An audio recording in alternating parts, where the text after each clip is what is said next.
షట్కం 3వ శ్లోకంలోకి వచ్చాం సార్. నమే ద్వేష రాగౌ నమే లోభమోహౌ మదో నైవ మే నైవ మాత్సర్య భావ న ధర్మో న చార్థో న కామో న మోక్ష చిదానంద రూప శివోహం శివోహం చిదానంద రూప శివోహం శివోహం. ఇప్పుడు క్వాలిటీస్ లోకి వెళ్ళి ఈ క్వాలిటీ నేను కాదు, ఈ క్వాలిటీ నేను కాదు అని చెప్తున్నారు సార్ 3వ శ్లోకంలో. నాకు రాగద్వేషాలు లేవు, లోభ మోహం మదం మాత్సర్యం అసూయ ఇలాంటివేం లేవు, ఈ ధర్మార్థ కామ మోక్షాలు అనే చతుర్విధ పురుషార్థాలతో పని లేదు, నేను ఆనంద స్వరూపాన్ని శివుణ్ణి శివుణ్ణి అని ఈ శ్లోకంలో చెప్తున్నారు సార్ ఆదిశంకర్లు. ఆకారాంత స్త్రీలింగ శబ్దానాం త్రిషు వచనేషు తృతీయ విభక్త్యాం ప్రయోగాః వయం కథాం సూచనాం వార్తాం కవితాం గీతాం 5 కర్మపదాలు ఉన్నాయి ఇక్కడ. ఒక్కొక్కటి కర్మ అంటే ఏమిటి? పఠామహ చదువుతున్నాము. దేనిని చదువుతున్నాము? విచ్ ఆర్ యు రీడింగ్ అన్నదానికి ఆన్సర్ వస్తే అది కర్మ, అంతే కదా.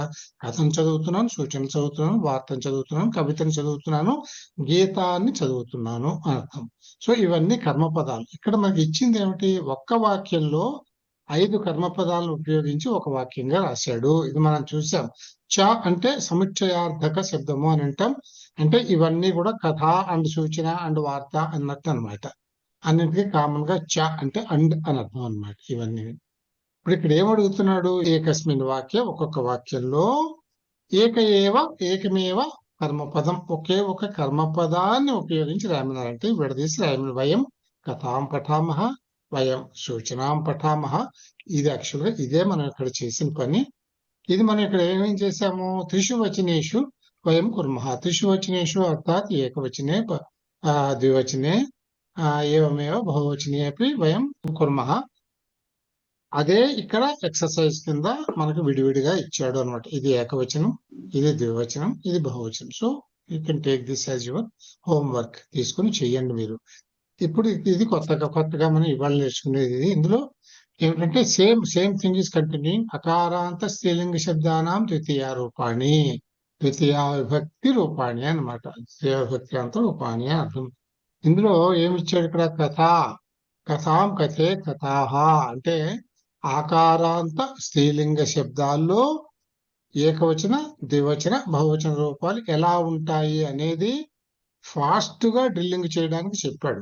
ఇంకా ఆలోచించకూడదు. వార్త అనగానే వార్తాం వార్తే వార్తాహ, లతాం లతే లతాహ, ఇలా స్పీడ్ గా చదవాలి. వార్తాం వార్తే వార్తాహ, లతాం లతే లతాహ, శారదా శారదాం శారదే శారదాహ, పాఠశాలాం పాఠశాలే పాఠశాలాః, పక్షికాం మక్షికే మక్షికాః, అధ్యాపికాం అధ్యాపికే అధ్యాపకాః అధ్యాపికాః. అధ్యాపికాః. ఇందాక అధ్యాపకాః అన్న. అధ్యాపకాః అంటే అది మేల్ టీచర్స్, అధ్యాపికాః అంటే ఫీమేల్ టీచర్స్. అంత తేడా వస్తుంది ఆ పాకి పీకిని. ఓకేనా? బాలికా బాలికాః బాలికే బాలికాః, మహిళా మహిళాః మహిళాం మహిళే మహిళాః, అజా అజాం అజే అజాః, ఏడకాం ఏడకే ఏడకాః, కలికా కలికాం కలికే కలికాః,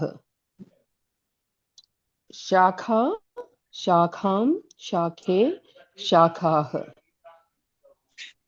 అంబాం అంబే అంబాః, వాటికా వాటికా వాటికాం వాటికే వాటికాః ఆకారాంత స్త్రీలింగ శబ్దానాం ద్వితీయ ఏకవచన బహువచన రూపాణి. So here he is picking up only singular and plural. అంటే మాలా మాలాం మాలాహ మధ్యలో మాలే చెప్పటం లేదు. అంటే మనకు అలవాటు అవ్వడానికి అనమాట, వెతుక్కోకుండా. అందుకనేది. సో ఈ ఆకారాంత స్త్రీలింగ శబ్దంలో ఏకవచన బహువచన రూపాలు చెప్పాలి. మాలా మాలాం మాలాః, కవిత కవితాం కవితాః, కదా కథా కథాం కదా కథాః. వార్ చివరి వచ్చేటప్పుడు వార్ మీరు తత్పర కొడుతున్నారు హాయిగా. మాలాహ కవితాహ కథాహ అని చదవచ్చు కదా. వార్తా వార్తాం వార్తాః, సూచనా సూచనాం సూచనాః. పత్రికా పత్రికాం పత్రికాః, సంచికా సంచికాం సంచికాః, పుస్తికా పుస్తికాం పుస్తికాః, నలికా నలిక నలికాం నలిక అంటే నలిక నలికాః, అంటే ఏమిటి? పాదరక్ష పాదరక్షాం పాదరక్షాః, చురికా చురికాం చురికాః. శాఖా శాఖాం శాఖాః. స్త్రీలింగం Yes, sir. ద్వితీయాల్లోకి మార్చమన్నాడు. వాడు ప్రథమ ఇచ్చాడు, ద్వితీయలోకి మారుస్తున్నారు. ఇది చూడండి, అభ్యాసం 92. ఇప్పుడు ఇది కూడా చూడండి, ఆకారాంత స్త్రీలింగ శబ్దానాం ద్వితీయ బహువచన ప్రయోగాః.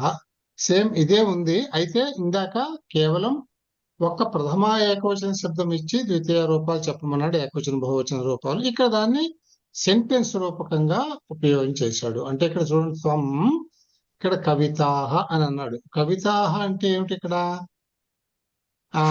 ఇది ప్రథమ బహువచన శబ్దం. ఇది ఇప్పుడు ఇది ప్రథమ బహువచనము ఇదే, ద్వితీయ బహువచనము ఇదే. ఇక్కడ త్వం కవితాహ పఠసి అంటే నువ్వు కవితలను చదువుతున్నావు. ఇక్కడ కవితాహ అంటే అక్కడ ఆటోమేటిక్ గా దాని ద్వితీయ విభక్తి కిందే తీసుకోవాలి మీరు, దాని ప్రథమ విభక్తి కింద తీసుకోకూడదు.